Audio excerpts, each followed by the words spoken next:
গেমের ভিতরে আবার একটা ইভেন্ট দিয়ে দিছে গেরিনা, আমরা স্পিন করতে চলে আসলাম।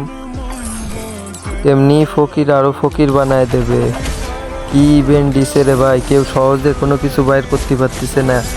সবার ভিডিওই দেখলাম, কেউ সহজেই কিছু পাচ্ছে না। তো আমরা ডায়মন্ড টপ আপ করে দেখবো যে কত ডায়মন্ডে পাওয়া যায়। হ্যাঁ, তো আপনারা ভিডিওটা সম্পূর্ণ দেখতেই থাকেন। ভিডিওটা যদি ভালো লাগে লাইক কমেন্ট করেন।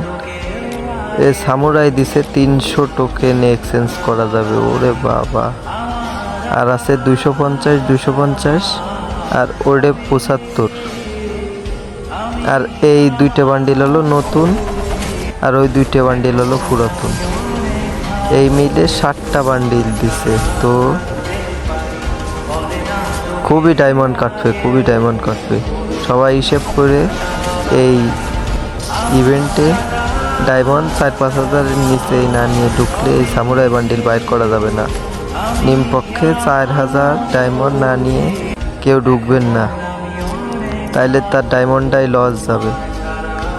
তো ভিডিও লাস্ট পর্যন্ত দেখতে থাকেন। আসসালামু আলাইকুম, নেক্সট ভিডিওয় দেখা হবে। ভিডিও উপভোগ করতে থাকেন।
আমি আমার